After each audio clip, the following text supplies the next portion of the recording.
So every 2 weeks, a group of local game designers gets together at a local game shop and we play test games.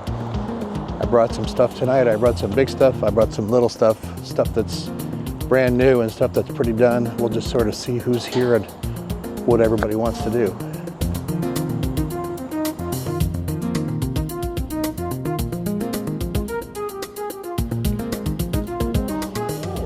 So what did you bring to play tonight, Paul? I got a new iteration of the little maze game. Oh yeah, the little maze game, the maze you build with cards. Yes. That's the name of it, right? The maze you build with cards. I'm going with that. Yeah. I have a vast assortment of things, including things that are not really done. Or actually, to be fair, none of them is done. Things that aren't even started. Yeah. Why are you screwed if I don't take the bomb? You don't get to brew next turn, sure, but like you still have the cards in your hand. Sure. The game only ends when there's 3 done, so like, that's fine. So I still have it. Still 6. Oh, only that would work. That wasn't good. First on the 4. So as it turns out, the game we did play tonight of mine was Bulldog, which is a lightweight little gambling game that's supposed to play the role of poker in a fantasy universe. I started off by playing another developer's game. It was a nice little game about collecting mushrooms and making potions, and it was lovely, and we did spend about an hour working on that.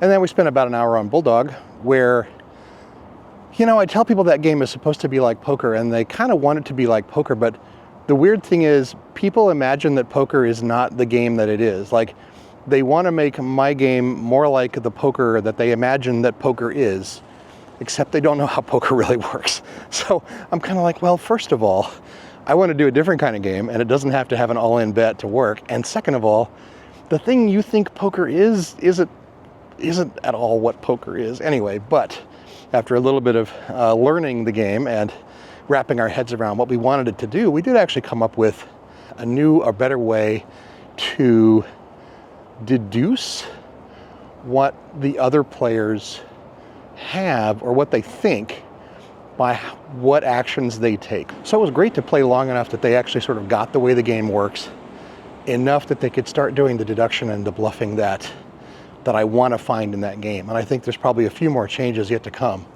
before that game is super good, but that's how we do it, one little change at a time. I'm going to try to be a little less vague about the rules we're talking about here.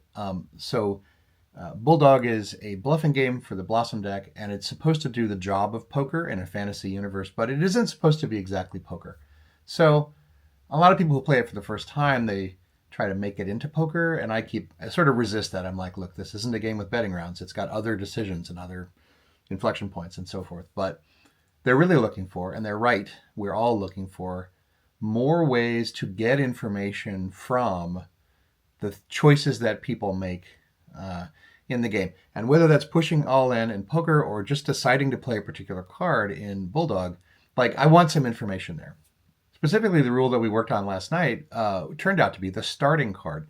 At the beginning of Bulldog, you have 4 cards in your hand. You pick one as your start card, and then the low card has to act first, but it's really just becoming a part of your hand. And because of that, it was typically right, and I always gave people the advice to just pick your lowest card, play your lowest card. You could make an argument for playing a higher card, maybe if you were splitting up a pair, but normally that wasn't worth spending points out of your hand, because points in your hand are valuable to you later in the game. You use the cards in your hand to cancel out cards on your board, and you're trying to have the lowest score. And even that, trying to have the lowest score means you really want to lead your lowest card. Just if everything else was equal, put the low card on the table and keep everything else in your hand.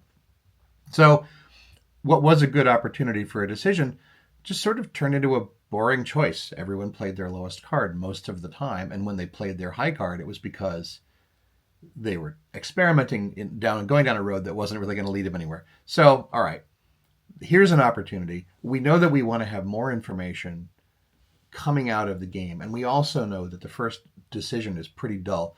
Let's put those 2 problems in a bottle and shake them up and see what comes out. And even if we are still cribbing only from poker for our rules, poker games have solutions to this. It's not just an ante. There are games like 7-Card Stud where the low card brings it in. Now, the low card in 7-Card Stud is just typically terrible, but in this game, if you lead a low card, you're actually leading your best card. We can go to that player and say, all right, you're going to pay the ante for the whole table. So instead of everyone anteing one coin like we were doing before and then playing the game, we say, look, the low card's going to be on the hook to create that pot. So if this was the starting play and this player chose the ace, everyone else chose higher cards, the ace winds up paying all $4, $1 for each of us, to start the pot, and that suffices for the first round. We can start dealing the next round right away, and we don't have to do sort of an extra round on top of the cards that we just chose. What's more important about that is we can all guess, by looking at the cards everyone played, how willing they were to put money in the pot, what kind of cards they might have left in their hand. Someone who played a 9 might have been splitting up a pair of 9s, which is actually good. That means they have a 9 that can get rid of this one later on. Or maybe they were just trying as hard as possible not to pay that ante because they don't want to put another penny in this game. When we combine that with watching what they do later in the game, we can start to get a really good idea of what their hand is, which is the point. I want to know what someone's got just based on the choices that they make. And so if we give them more interesting choices, I get more information about their hand. I'm not going to do a whole how to play on Bulldog here. Bulldog's not done yet, but that was an interesting step in the right direction, I think, last night. We're going to keep tinkering. Every little change that you make to a game, even a game this simple, can impact all the rest of it. And so we make one little change at a time. We know where we're trying to get, and we know if we're getting closer by just testing and see what happens. You can never sort of solve a game like this in your head. You always have to do it with playtest, I think with real people, like making real decisions. It's hard to do it on a whiteboard. It's even hard to do it when you're playing solo, especially a bluffing game, because I don't know how to pretend to guess about what another player knows when I'm also that player.